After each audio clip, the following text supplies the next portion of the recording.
Welcome student. आज हम class 12 economics उसका चैप्टर 3 मनी एंड इन्फ्लेशन उसका पार्ट 2 जो है उसके बारे में हम यहाँ पे डिस्कस करेंगे। ओके, पहली स्लाइड में उसमें आ रहा है टाइप्स ऑफ मनी। तो यहाँ पे 6 टाइप के मनी की बात की गई है। उसमें commodity money, animal money, metal, paper, plastic और बैंकिंग मनी, मतलब कि invisible electronic money. Next slide में आ रहा है मीनिंग ऑफ इन्फ्लेशन, मतलब कि महंगाई का मतलब। According to doctor A P A. Lerner, उसने ये बताया था कि situation of excess demand over supply of goods is called inflation. जब डिमांड जो है ज़्यादा बढ़ जाती है सप्लाई के कंपैरिजन में गुड्स की, तब क्या हो जाता है, महंगाई उसको कहते हैं। दूसरा है according to doctor S C. Pigou, उसने ये बताया था inflation is said to be occur when monetary income rises faster than real income. जब महंगाई उसको कहते हैं जब मॉनेटरी इनकम जो है वो रियल इनकम के कंपैरिजन में बहुत जल्दी बढ़ती है तब। नेक्स्ट स्लाइड में आ रहा है characteristics of inflation.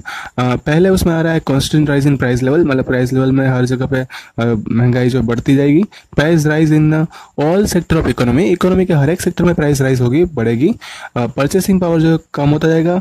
Price level after the full employment के बाद भी जो है प्राइस राइज होगी, उसको बोलते हैं इन्फ्लेशन। नेक्स्ट स्लाइड में आ रहा है कॉज ऑफ इन्फ्लेशन, महंगाई बढ़ने के कारण क्या क्या हो सकते हैं। तो पहले उसमें दिया है कि inflation mean constant increase in the price of the goods and service in all sector of economy. Economy के हर एक सेक्टर में जो है जब डिमांड, मतलब गुड्स और सर्विस की जो डिमांड बढ़ जाती है, मतलब उसकी प्राइस जो है बढ़ती है, उसको क्या बोला गया था, महंगाई। दो उसके फैक्टर है जो गुड्स और सर्विस की प्राइस को अफेक्ट करते हैं, वो होता है demand and supply.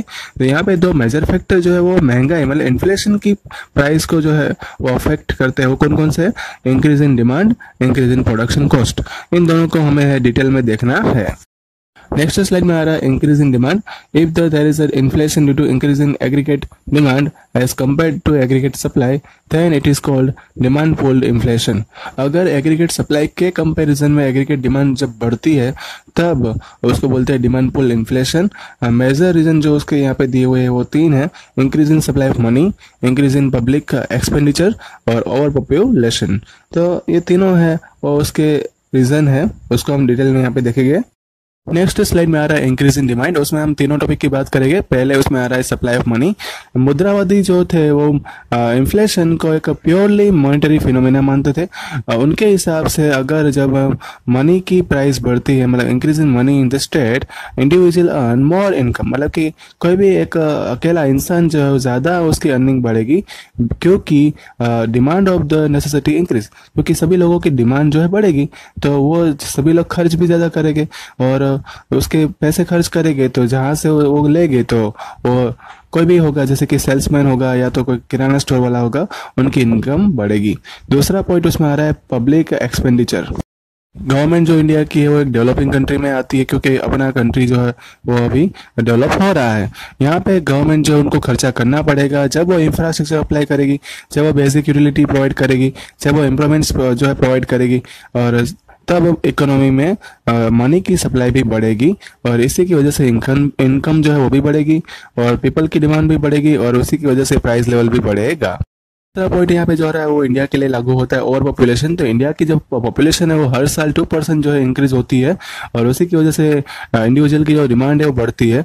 Population increase होने की वजह से जो बेसिक रिक्वायरमेंट होती है वो भी, उनकी डिमांड भी बढ़ती है। अगर सप्लाई इनएफिशिएंट रहेगी तो प्राइस लेवल जो है बढ़ेगा।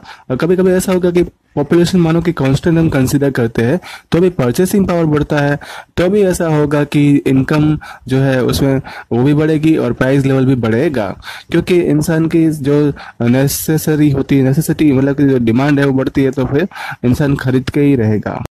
नेक्स्ट स्लाइड में आ रहा है increase in cost of production. जब भी कोई भी रॉ मटेरियल है, जैसे कि मशीन है, इलेक्ट्रिसिटी है, वाटर रेट है, वर्कर्स वेजेस है, या तो ट्रांसपोर्टेशन का कॉस्ट अगर बढ़ता है तो गुड्स और सर्विस जो है उसकी प्राइस भी बढ़ेगी। इन्फ्लेशन जो है वो इनकी वजह से, अगर मतलब प्रोडक्शन कॉस्ट बढ़ने की वजह से अगर बढ़ता है, महंगाई बढ़ती है, तो उसको कॉस्ट पुश इन्फ्लेशन या तो सप्लाई शॉक इन्फ्लेशन कहते हैं। नेक्स्ट स्लाइड में आ रहा है अदर रीजन। तो पहले उसमें टैक्सेशन पॉलिसी। जब भी कोई गवर्नमेंट अपने टैक्सेस बढ़ाती है, उसकी पॉलिसी बढ़ाती है, तब टैक्स को ज़्यादा अप्लाई करने की वजह से प्रोडक्शन कॉस्ट जो है वो बढ़ता है और प्रोडक्ट का कॉस्ट भी जो बढ़ता है, तो सीधी बात है कि इन्फ्लेशन होगा, महंगाई बढ़ेगी। दूसरा पॉइंट यहाँ पे increase in the price of import. India जो है वो 70% जो है वो पेट्रोलियम तो दूसरे कंट्री से इम्पोर्ट करती है और इसी की वजह से जो क्रूड ऑयल का दाम जो है वो बढ़ता रहता है हर साल इंटरनेशनल मार्केट में, और इसी की वजह से जो पेट्रोल का रेट भी बढ़ता है, डीजल का रेट भी बढ़ता है और प्राइस भी जो है उसकी वजह से पेट्रोलियम प्रोडक्ट के ऊपर जो डिपेंडेंट प्राइस जो है वो भी बढ़ती है।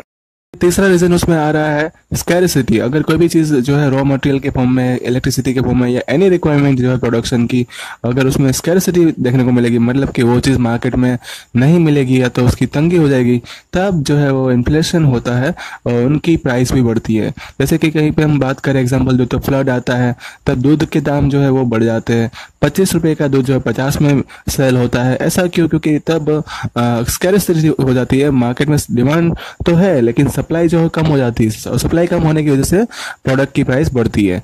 और अगर ये prevail for the long term, मतलब कि ये प्रबल हो जाएगा और डिमांड यहाँ पे जो है बढ़ेगी लेकिन मार्केट में प्रोडक्ट ही नहीं मिलेगी, तो भी इन्फ्लेशन देखने को मिलेगा और वो एक्सटेंसिव नेचर, मतलब ज़्यादा ही इन्फ्लेशन देखने को मिलेगा, प्राइस जो है डबल डबल होते जाएंगे।